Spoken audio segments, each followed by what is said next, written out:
त्रुटियां सुधारिए। नीचे कुछ बीजगणितीय व्यंजकों को सरल किया गया है। दाईं ओर दिए गए व्यंजक अपने सरलतम रूप में होने चाहिए। प्रत्येक व्यंजक का निरीक्षण कीजिए और यदि कोई त्रुटि हो तो देखिए। यदि आपको लगता है कि कोई त्रुटि है तो व्याख्या करने का प्रयत्न कीजिए कि क्या त्रुटि हुई है होगी, फिर इसे सही विधि से सरल कीजिए। ये हमें दिया है। अब इसमें और कोई दूसरा ए नहीं है, कोई दूसरा बी नहीं है, इसीलिए ये सरलतम रूप में है। इसको हम 3a + 2b लिख सकते हैं ये, लेकिन इसका रूप गलत है क्योंकि इन दोनों को आप छोटा भी करेंगे तो 5 तो आएगा ही नहीं, है ना। तो ये यहाँ पे सही और गलत भी बताना है हमें, सही और गलत। दूसरा हम देखते हैं, हम इसको पहले सरल करेंगे फिर देखेंगे। अब यहाँ पे 3 है और 3b, 2b घटाने का फिर 1b घटाने का, इन दोनों को जोड़ेंगे तो क्या आएगा? 3b - 2b - b। देखो 3b और ये माइनस का 3b बराबर 0 है, तो ये बिल्कुल सही है। इसका सरलतम रूप होगा 0। दूसरा देखते हैं हम, कोष्टक को हटाएंगे तो ये हो जाएगा, देखो 6p + 2। जब कोष्टक को हटाएंगे तो 6 का गुणा p में होगा 6p, 6 का गुणा 2 में होगा 6 दूनी 12, लेकिन ये 8 लिखा है तो ये गलत है। ठीक है, अगला देखते हैं हम। इसका ये सरल रूप यहाँ पे लिखा है और हमें यहाँ हल करके बताना है ये सही है या गलत है। तो हम इस कोष्टक को हटाएंगे, 4x + 3y, कोष्टक को हटाएंगे तो माइनस का अंदर गुणा हो जाएगा, 3x - का 4y। यहाँ माइनस क्यों आया? जब कोष्टक को हटाएंगे, जब कोई चीज़ बांटते हैं तो सब में बंटती है ना, प्रसाद बांटते हैं तो सबको मिलता है। अब ये हटाएंगे तो इसको भी मिलेगा माइनस, इसको भी मिलेगा, तो प्लस माइनस मिलके माइनस आता है। अब देखो 4 से 3 घटाएंगे तो क्या आएगा? x, और 3 से 4 को घटाएंगे तो क्या आएगा? माइनस का y। तो ये गलत है, x - y। उत्तर क्या आएगा? x - y। यहाँ लिखा है x + y, तो ये गलत लिखा है। आगे हम देखते हैं, इसको हल करेंगे। हमने क्या बताया था? हमको कोष्टक हल करना है। बताया था ना, प्रसाद बंटता है तो सबको मिलता है, तो कोष्टक हटेगा तो माइनस सबके पास जाएगा, तो माइनस का 2 माइनस माइनस मिलके क्या हो जाएगा? +6z। अब 5 से 2 घटाएंगे तो क्या आएगा? 3 + 6z, लेकिन यहाँ माइनस लिखा है तो ये भी गलत है। आगे देखते हैं हम ये वाला, इसको अभी नहीं देखेंगे, हम इसको हल करेंगे। 2 + x, कोष्टक हटाएंगे +3, कुछ था ही नहीं, कोष्टक हटाया तो 3 और 2 5, x + 5। यहाँ लिखा है 2x - 6, तो ये भी गलत है। ये इसका सरलतम रूप जो है वो गलत है, हमें त्रुटि ढूंढना है तो इसमें त्रुटि है। अगला देखेंगे, हम इसको हल करेंगे। 2y + कोष्टक हटाएंगे 3y + का 6। अब देखो y जुड़ जाएंगे, 3 और 2 5y - 6। यहाँ क्या लिखा है? यहाँ लिखा है -y + 6, तो ये भी गलत है। ये वाला देखेंगे हम। पोस्ट सबसे पहले क्या है? देखो 7p - का p, 5q - का 2q। तो ये दोनों क्या है? 7 में से 1 घटाएंगे तो क्या आएगा? 6p, और 5 में से 2 घटाएंगे तो क्या आएगा? 3q। यहाँ पे क्या लिखा है? 7, ये गलत है। चलिए ये वाले को हम यहाँ पे हल करते हैं। कोष्टक हटाएंगे तो गुणा हो जाएगा, 5 दूनी 10w, 5 तियाँ 15x, फिर 5 चौको 20w। अब देखो w, ये भी है w, ये भी है w, तो ये दोनों आपस में जुड़ जाएंगे, 20 और 10 30w, और 15x। यहाँ पे क्या लिखा है? यहाँ 15 लिखा है, ये गलत है। इसका सरलतम रूप ये होगा। इस वाले को करेंगे हम। देखिए ये सब 3 के पहाड़े में आ रहे हैं, 3 6 9 12, 3 के पहाड़े में है ना। तो हम 3 बाहर ले लेते हैं। देखो जब 3 बाहर लेंगे तो यहाँ क्या आएगा? सिर्फ j आएगा, क्योंकि एक बार है 3 कम 3। यहाँ 2 आएगा, क्यों? क्योंकि 3 दूनी 6। फिर यहाँ क्या आएगा? 3h, क्यों? 3 तियाँ 9, आ रहा समझ में? और यहाँ 3 चौको 12। यहाँ क्या लिखा है? j, 2 के 3h और 4, और बिल्कुल सही है। ठीक है, इसके बाद ये वाला देखेंगे हम। सबसे पहले हम कोष्टक को हटाएंगे तो क्या होगा? गुणा हो जाएगा, 4 दूनी 8r, 4 तियाँ 12s, और 4 पंजे 20। अब हम देख रहे हैं कि ये s है, ये r है, और ये 20 है। इन सब में से हम क्या बाहर ले लें? सब 4 के पहाड़े में है, 4 के पहाड़े में ना, 4 को बाहर ले लेते हैं, तो ये हो जाएगा 4 दूनी 8, ये हो जाएगा 4 तिया 12 और ये हो जाएगा 4 पंजे 20। यही था और यही आ गया। तो ये जो है माइनस तो कहीं से भी नहीं आएगा, तो ये गलत है।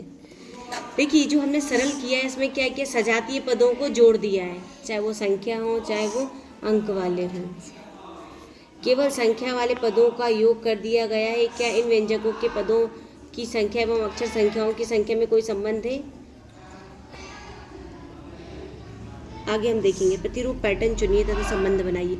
हमें पैटर्न को चुनना है और संबंध बनाना है।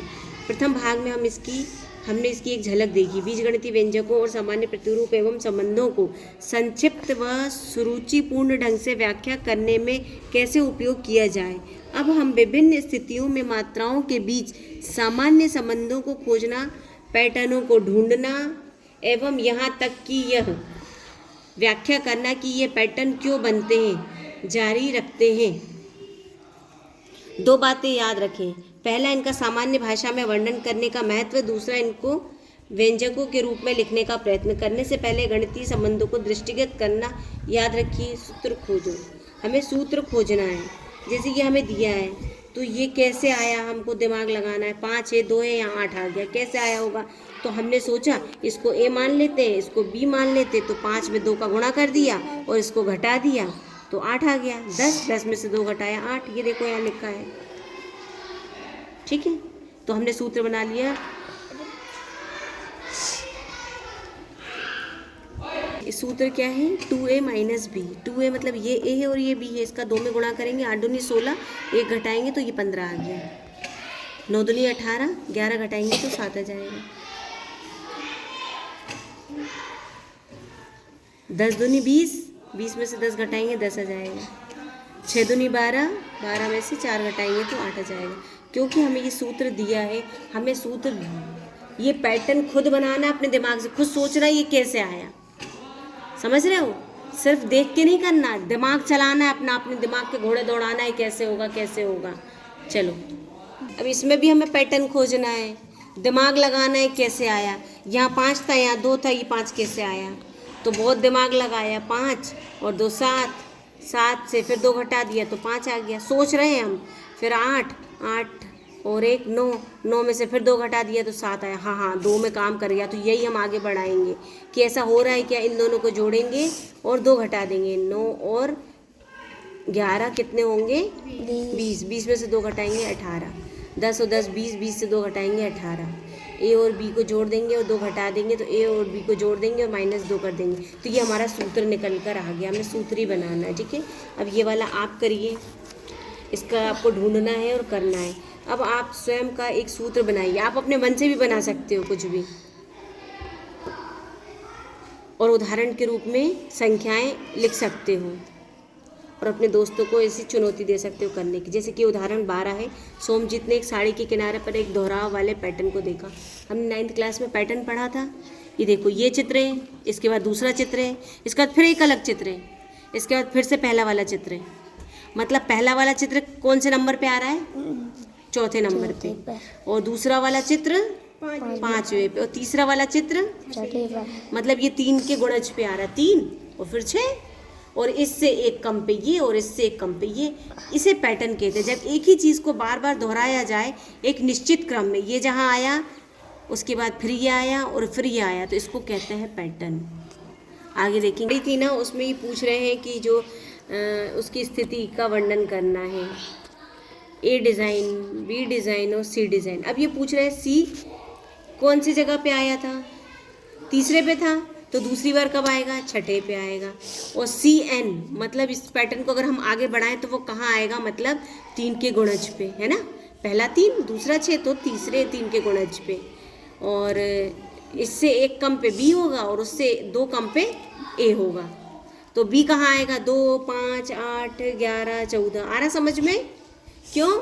क्योंकि 3 के गुणज से एक कम था। कौन? बी। बी क्या था? ये, है ना। तो इसीलिए 8 11 14।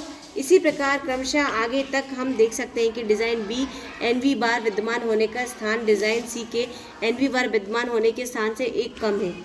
इस प्रकार डिज़ाइन बी nv बार विद्यमान होने की स्थिति में 3n - 1। ये समझ में आया आप लोगों को? 3n क्या था, सी वाली डिज़ाइन थी, और ये कौन सी डिज़ाइन है, बी वाली, 3n से एक कम, ठीक है। Yes ma'am. इसके बाद हम देखेंगे 122 पर कौन सा डिज़ाइन विद्यमान है। अब ये कुछ संख्या ले ली और वो कौन से उस पर आएगा, हमने भाग दे दिया। जब भाग दिया इनको 3 से, क्यों भाग दिया 3 से, क्योंकि हम देखना चाह रहे हैं कौन सी जगह पे आ रहा है। तो 3 से भाग देने पे यहाँ 0 आया, मतलब ये सी वाले स्थान पे था। इसको भाग देने पे 2 शेष आया, मतलब ये ए वाले स्थान पे था। और इसको भाग देने पे 1 आया, मतलब ये बी वाले स्थान पे था। समझ में आ रहा है। n का गुणज मतलब सी वाले स्थान पे, 2 कम मतलब ए वाले स्थान पे, और 1 कम मतलब बी वाले स्थान पे, है ना। चलिए, इस सारणी का उपयोग हम 99, 122, 148 पर विद्यमान डिज़ाइन को ज्ञात करने में की में डिज़ाइन ज्ञात करना है। कैलेंडर है, और इस कैलेंडर में हमने ये एक वर्ग ले लिया। वर्ग का क्या मतलब होता है, इधर भी 2, इधर भी 2, ये 2, ये 2, मतलब जिसके चारों तरफ बराबर उसे हम वर्ग कहते हैं। जब हमने इसे ले लिया, ये हो गया 12, 13, 19 और 20। तो हमें इसके लिए एक पैटर्न बनाना है। अगर हम 30 से संख्या बढ़ा देते हैं तो ये देखो, रो और कॉलम मतलब पंक्ति और स्तंभ बढ़ जाएंगे।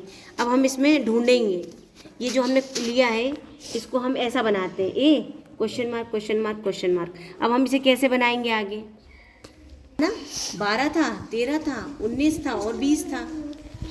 तो 12 को हमने मान लिया ए, तो इससे एक ज़्यादा मतलब a+1। और ये कब आएगा, 7 दिन बाद। कब आएगा, 7 दिन बाद आएगा ना, क्योंकि मान लो सोमवार है तो फिर से सोमवार कब आएगा, 7 दिन बाद। और अगर मंगलवार को देखेंगे तो 8 दिन बाद। इसीलिए यहाँ पे a+7 और यहाँ a+8 कर दिया। ये समझ में आया आपको। यस। ये हमने कैसे बनाया। चलिए, अब हम देखेंगे कि कोई भी 2 गुणा 2 वर्ग लेकर इसकी ऊपरी बाईं ओर a मानकर विकर्ण संख्याओं के योगफल के लिए इस व्यंजक की जांच कीजिए। इस प्रकार हमने प्रदर्शित किया, a के किसी मान के लिए अर्थात किसी भी 2 गुणा 2 वर्ग के लिए विकर्ण संख्याओं के योगफल समान होते हैं।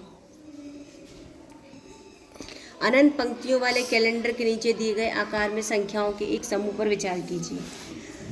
8, 15, 22, 14, 15, 16। ये समझ में आ रहा है कैसे आ रहा है। हमने क्या लिया, ये कैलेंडर से लिया है। कैसे लेते हैं, 8 आ रहा समझ से, कैलेंडर से 8, 15, 22 और 14, 15, 16, मतलब ये वही दिन लौट के आ रहा, मतलब +7 हो रहा है, +7। और ये अगर शनिवार है तो शुक्रवार है, रविवार है, ठीक है, इसीलिए तारीख है। आया, हमने ये कैलेंडर से लिया है। सभी संख्याओं का योगफल ज्ञात कीजिए। इसकी तुलना मध्य में लिखी संख्या 15 से कीजिए। इस आकार में संख्या के अन्य समूह के लिए इसे दोहराइए। आपने क्या देखा, हम देखते हैं कि कुल योगफल मध्य में लिखी संख्या से सदैव 5 गुना होता है। मतलब इन सबको अगर हम जोड़ देते हैं तो 15 का गुणा आएगा। कैसे, देखो इसको जोड़ते हैं पहले हम। 8 और 2 10, 10 और 5 15 की 5, हासिल की 1, तो 2, 3 और 1 4, 45 हो गया। 15 का कितना गुना है, ये 3। 15 का गुणा ही आएगा, गुना 5 गुना 15, 25, 75। ये गलत तो नहीं जोड़ दिया, 2 और 1 3 4, सही तो है 45। इसको जोड़ेंगे अब हम, 6 और 5 11, 11 और 4 15 की 5, हासिल की 1, 3 और 1 4, 45। देखो इधर भी 45 आया और इधर भी 45 आया, और ये दोनों 15 के ही गुणे में आ रहे हैं। 15 दूनी 30, 15 तिया 45, है ना। और अगर इसको 5 मान लें, 5 50 होता है ना। इसके 5 के गुणे में आ रहे हैं। चलिए आगे देखते हैं, क्या सदैव ऐसा होगा, आप इसे कैसे दर्शाएंगे। इस आकार में संख्याओं के एक सामान्य समूह पर विचार कीजिए। मध्य में लिखी संख्या को a लीजिए, अन्य संख्याओं को a के पदों में व्यक्त कीजिए। अन्य आकार ज्ञात कीजिए जिनके लिए चित्र के अंदर की संख्याओं का योगफल हमेशा उनमें से किसी एक संख्या का गुणज है। देखिए हमें a मानना है, जैसे हमने पहले वाले में माना था ना, इसे a मानेंगे तो बगल वाले को क्या बोलेंगे हम, a-1, ठीक है। बीच वाला a और आगे वाला a+1, आ रहा समझ में। और ऊपर वाला क्या हो जाएगा, a-7। 15 से 7 घटाएंगे तो क्या आएगा, 8। और नीचे आओ तो क्या हो जाएगा, a+7। ये समझ में आ रहा है कैसे आया। कैसे आया, क्योंकि ये तारीख थी तो a से 1 कम और a से 1 ज़्यादा। ऊपर 7 कम और नीचे 7 ज़्यादा, तो ये हमने बना दिया एक पैटर्न। क्या बना दिया? पैटर्न। माचिस की तीलियों से बनाया गया एक पैटर्न है। क्या आप पहचान सकते हैं कि पैटर्न क्या है? देखो, इसके पहले भी हमने माचिस की तीली वाला पढ़ा था। यहाँ पे कितनी तीलियाँ हैं? 3, यहाँ कितनी तीलियाँ हैं? 5, 5। यहाँ कितनी है? 7, 7। यहाँ कितनी है? 9, 9। कितनी है? 9। और उसमें हमें पैटर्न क्या दिख रहा है? यहाँ पे एक त्रिभुज था, यहाँ कितने त्रिभुज हो गए? 2, यहाँ कितने त्रिभुज हो गए? 3, और यहाँ कितने त्रिभुज हो गए? 4। अब हम देखें कि एक चरण में एक त्रिभुज है, दूसरे में 2 है, 3 है और ये 4 है। क्या आप बता सकते हैं कि अगले चरण में, अब बताओ अगली बार कितने चतुर्भुज वो आएंगे? 5, कितने आएंगे त्रिभुज? त्रिभुज 5 आएंगे। और तीलियाँ कितनी होंगी? पहली वाली में क्या कितनी थी? 3। दूसरी वाली में 5। अगली वाली में 7। अगली वाली में 9। तो अगली वाली में क्या आएगा? 11 और त्रिभुज हो जाएंगे 5। समझ में आ रहा है? यस। चलिए अब हम देखते हैं चरण। पहले चरण में 3, दूसरे में 5, तीसरे में 7, चौथे में 9, तो पांचवें में 11 और छठे में 13। ये बस यही पैटर्न हमें बनाना और ये पैटर्न समझना है जो हमने छठी क्लास में पढ़ी थी। ठीक है, जैसे ये चरण हो गए और ये माचिस की तीलियाँ हो गई। और बढ़ कैसे रहा है? तो ये 3 में 2 बढ़ा, फिर 3 में 2 2 और बढ़े, फिर 3 में 2 2 2 और बढ़े।